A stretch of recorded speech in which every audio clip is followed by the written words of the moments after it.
सत्य पर आधारित निर्णय हेतु ही अनिवार्य है देवी। शमशान में जाकर मेरे पिशाचों को उनकी आत्मा की तृप्ति के लिए भोजन कराना होगा।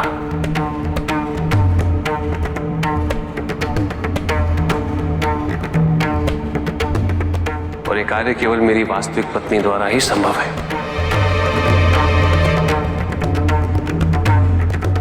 जो बहरूपिया है वो पकड़ा जाएगा।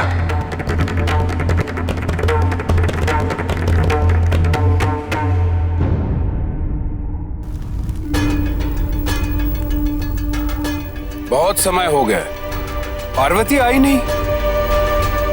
प्रतीक्षा करो धूम्रलोचन, धैर्य का फल सदैव मीठा होता है। फिर तो हम उसका अपहरण करके शुभ और निशुंभ के समक्ष ले जाएंगे। कहो, कौन जाएगा मेरे पिशाचों के पास?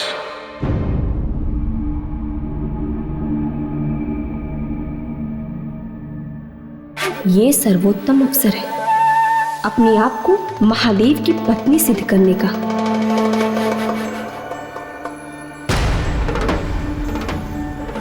हम जाएंगे स्वामी।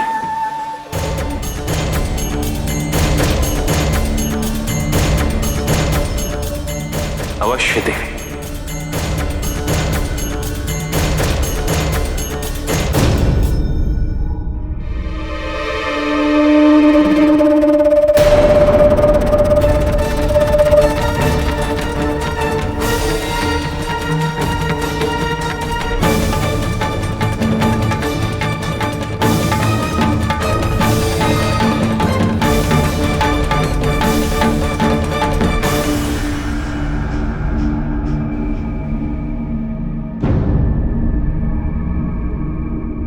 देवी, कोई टिप्पणी नहीं करेंगी?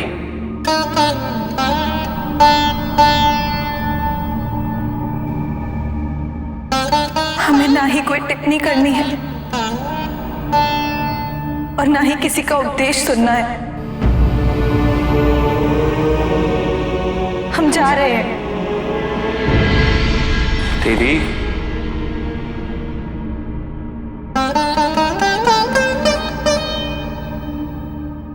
मेरा कथन तो पूर्ण होने देती। मेरी तो कुछ समझ में नहीं आ रहा है और प्रभु भी कोई निर्णय नहीं दे रहे हैं।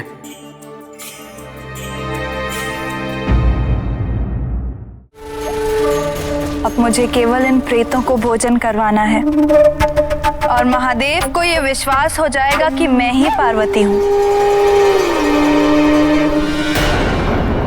आइए देवी पार्वती। अब मैं अपना सारा जीवन महादेव की पत्नी के रूप में व्यतीत करूंगी। आओ प्रेतों, मैं तुम्हें भोजन प्रस्तुत करने आई हूं। स्वयं महादेव ने मुझे यहाँ भेजा है।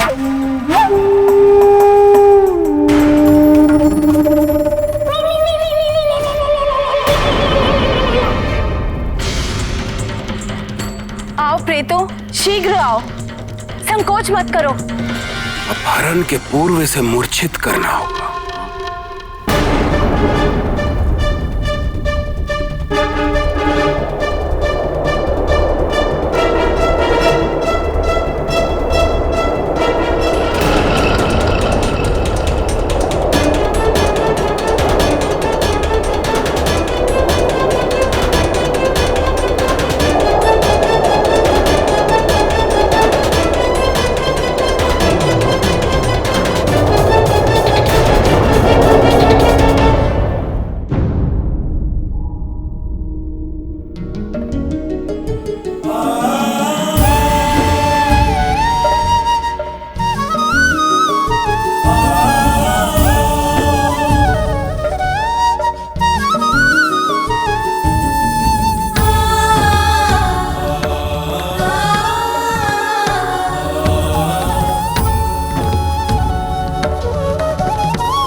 पार्वती,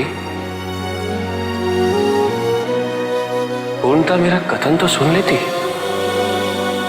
क्यों सुने हम, और क्या सुने? क्यों सुने कि आपकी पत्नी है या नहीं? अपमान सहन करने की भी एक सीमा होती है। मैंने तुम्हारा अपमान कहाँ किया पार्वती?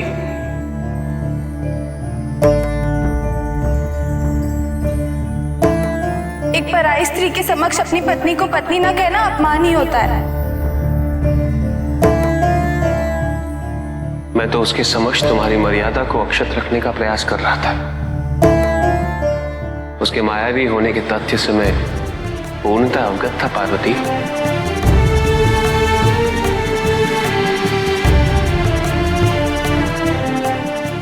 आपने उसे इस दुस्साहस का दंड क्यों नहीं दिया?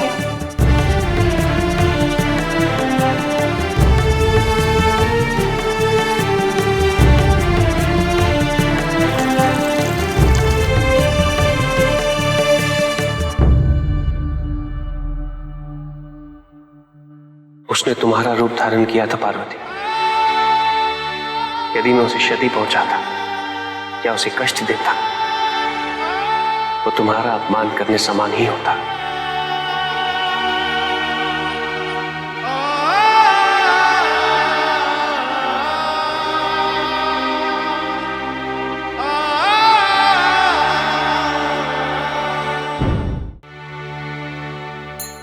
आप सदैव हमें ऐसे ही प्रेम के सरस मनोहार से मना लेते हैं, किंतु वो थी कौन और उसका उद्देश्य क्या था? एक यक्षिणी थी जो तुम्हारे और मेरे मध्य क्लेश उत्पन्न करना चाहती थी, परंतु अब चिंता की कोई बात नहीं है। हम अविभाज्य हैं। हमारे प्रेम को कोई भी क्षति नहीं पहुंचा सकता। किंतु उसके इस दुष्कृत्य का अंत क्या होगा? उसने जो कुछ भी किया है पार्वती, उसी के अनुपात में उसे दंड अवश्य मिलेगा।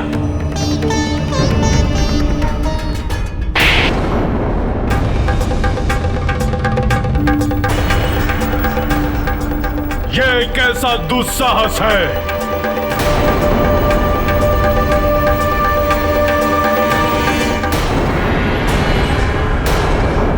लेखा,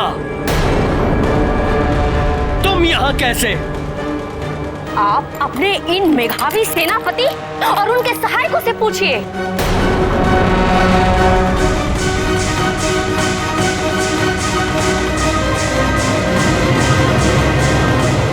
मूर्ख बनाया है,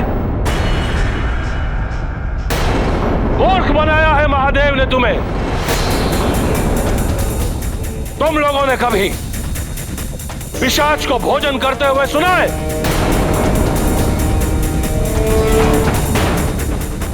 अब ये हमारे किसी कार्य योग्य नहीं रही।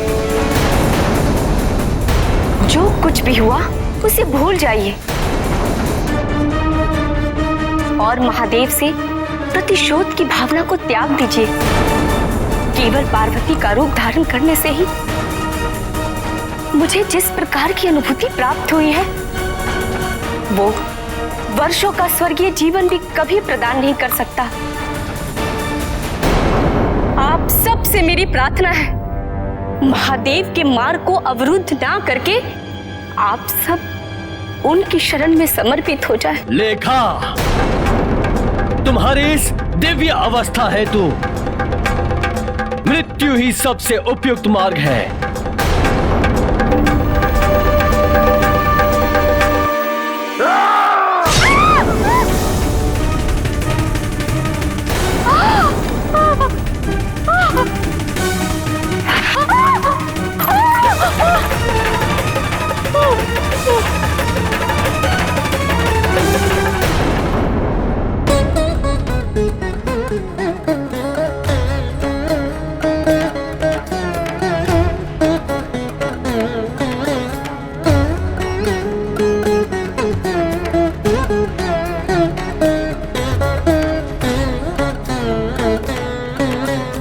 शिव शिव शिव शिव शिव शिव शिव शिव